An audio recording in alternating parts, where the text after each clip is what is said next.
Olá, bom dia para você de casa que nos acompanha. Seja muito bem-vindo a essa edição. Estamos ao vivo, são 10 horas da manhã pelo horário de Brasília. Vamos juntos acompanhar os principais destaques do Brasil e do mundo desta terça-feira. Damos início a essa edição falando sobre o horário de verão. O governo reanalisa a decisão sobre adotar a medida. A mudança pode voltar por conta da economia com a energia solar. Em 2019, o governo tomou a decisão de extinguir o horário de verão, mas agora o Ministério de Minas e Energia pediu a reanálise para o operador nacional do sistema elétrico. Técnicos da pasta acreditam em um possível benefício que a volta do horário de verão poderia gerar aos consumidores de energia solar nos horários de pico. O tema ainda está na fase de discussão entre as áreas técnicas do Ministério e do operador. E se a avaliação com base no estudo for pela retomada do horário de verão, a ideia é que a regra volte a valer ainda neste ano. Desde o ano passado, integrantes do segmento empresarial de turismo, alimentação e bebida têm solicitado a integrantes do governo o retorno do horário de verão. O assunto está em avaliação pelo Palácio do Planalto, mas ainda sem decisão tomada. Integrantes do governo consideram que, caso seja avaliada como positiva, a mudança no horário de verão pode retornar já em outubro. Agora vamos falar do tempo. Nessa semana, o Brasil tem registrado diferentes cenários. Em algumas regiões, as temperaturas têm ficado abaixo de zero. Já em outras, o calor tem chegado aos 40 graus. Agora, a mesma frente fria que atinge o sudeste do país está se deslocando para o nordeste, provocando aí queda nas temperaturas e chuva em vários estados. Agora vamos juntos ao vivo com a câmera 10 lá fora, conferir como está o tempo nesse momento. Ainda um pouco nublado, mas com alguns períodos de sol. Mas olha, ainda está bastante gelado por conta do vento. De volta comigo, vamos conferir a previsão para hoje em algumas cidades do país.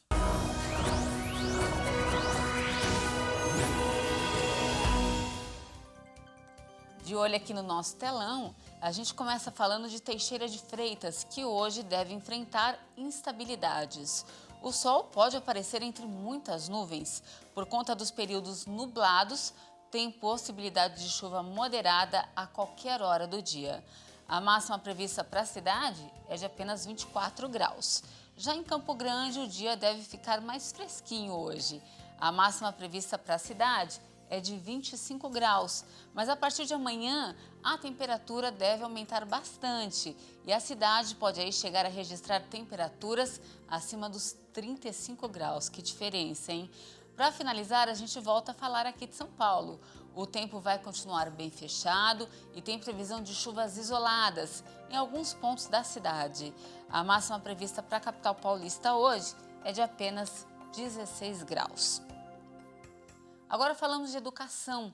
Atenção vestibulandos, já começou o período de pedido de isenção e redução da taxa do vestibular da Unesp, um dos mais tradicionais do país.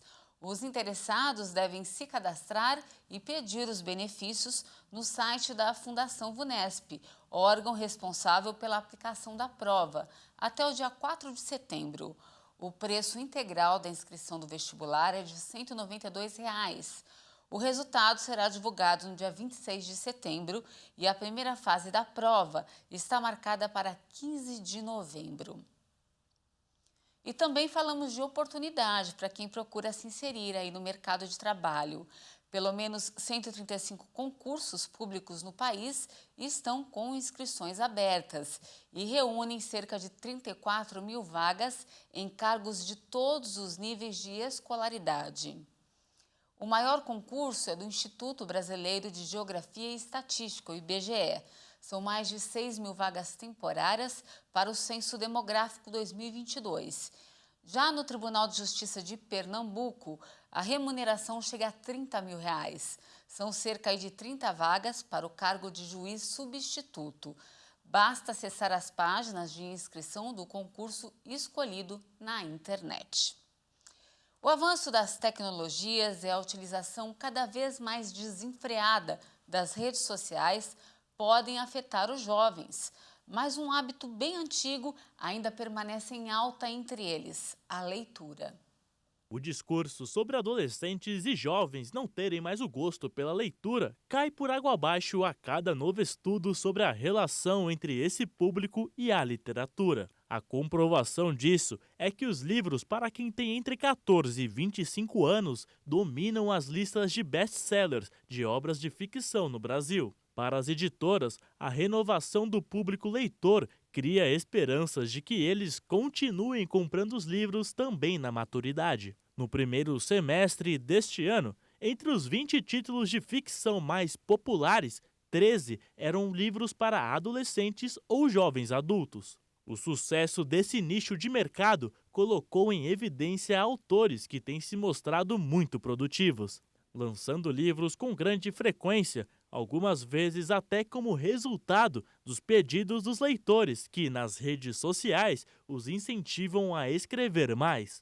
Segundo especialistas, os livros passaram a ser vistos por esse público como uma forma de se sentir engajado numa comunidade. Hoje, os adolescentes e jovens leem basicamente os livros de ficção, mas o hábito da leitura pode levá-los a experimentar outros gêneros, principalmente os acadêmicos. Com essa tendência, livros para esse segmento de leitores passaram a representar uma fonte de renda financeira importante para as editoras. O levantamento ainda mostrou que, curiosamente, apesar de ser um público que vive mergulhado no mundo digital, os adolescentes e jovens leem preferencialmente livros em papel.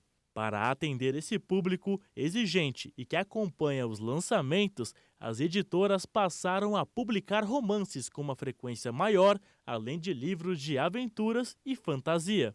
As tiragens também tiveram que receber uma atenção especial e as editoras aumentaram suas quantidades.